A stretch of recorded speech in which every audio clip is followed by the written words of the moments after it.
One of the key things to understand when you file a defamation lawsuit is that the case may go against you. And if it does, you may see that the allegations that were brought against you are not only verified by the law, but they open you to consequences so profound that you wish you never opened that door. Ben Robert Smith is an example of this, but it is not the biggest and most prominent example in history. In fact, there is one example that is the textbook example of why, if you have done something wrong, you should never file a defamation action. And that is the case, of course, of Oscar Wilde. It's a little bit complicated, so strap in because I'm going to explain exactly what happened. At the age of 38, Oscar Wilde met Lord Alfred Douglas, a 22-year-old who was attending Oxford at the time. By this stage, Oscar Wilde was, by all accounts, a literary superstar. The two were friends, they hung out together, they ate together, they stayed at hotels together, and Wilde even wrote a sonnet about him. This is all during an era where, unfortunately and tragically, LGBTQI rights were not a thing, and it was a criminal act to be seen in a same-sex relationship.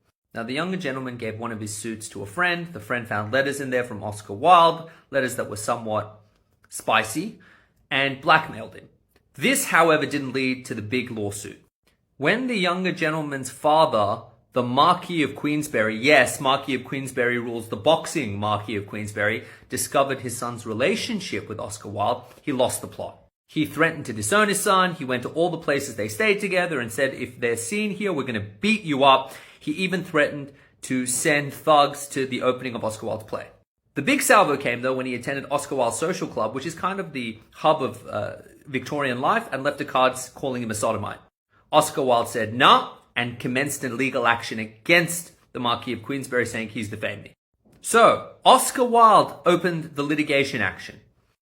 Then the trial came, and Oscar Wilde got in the witness box, and he had the living heck beaten out of him by one of his former rivals from university, who slammed him in cross-examination like you wouldn't believe. It got so bad that Oscar Wilde, mid-trial, withdrew his case.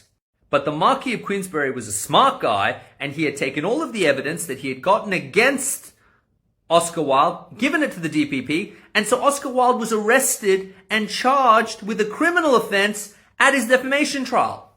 When a person brings a defamation action, they have to be very cautious, because what it's going to do is open up all of their actions, good and bad, to immense scrutiny. And while Ben Robert Smith and his actions have been a very popular example of why you should never file a defamation action, if there's a good chance you've done what you're accused of doing, there is a better example. Arguably the most famous example of all time. And that is Oscar Wilde. Now, 38 years old, Oscar Wilde had the world at his feet, and he met a young Oxford student called Lord Alfred Douglas, who was 22. These two hit it off, they ate together, they stayed at hotels together. Oscar Wilde even wrote a sonnet about him. Keep in mind, at the time, same-sex relationships were criminalized, and LGBTQI rights weren't really a thing as we understood them now. It was a criminal offense to be involved in such a relationship. So when Lord Alfred Douglas's father, the Marquis of Queensberry, yes, the Marquis of Queensberry rules boxing Marquis of Queensberry, discovered this relationship, he became ropeable. He threatened to disown his son, went to all the places that they used to canoodle together and said, if I see them here together, I'm going to mess you up. He got so upset he even sent thugs around to the opening of Oscar Wilde's plays. But the line was drawn when he sent a calling card to Oscar Wilde's club, which is sort of the hub of Victorian life, accusing him of being a not very nice thing. Oscar Wilde said, no, I'm filing a lawsuit against you. And he took the Marquis of Queensberry to court for defamation. The problem for Oscar Wilde was there was substantial evidence that Oscar Wilde did canoodle with Lord Alfred Douglas and with other young men, and behaved in the way that the Marquis of Queensberry said he had.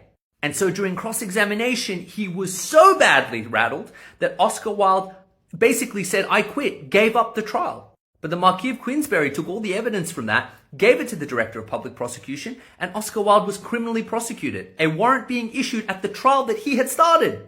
Now, witness after witness attested to Oscar Wilde doing things that were illegal under the law.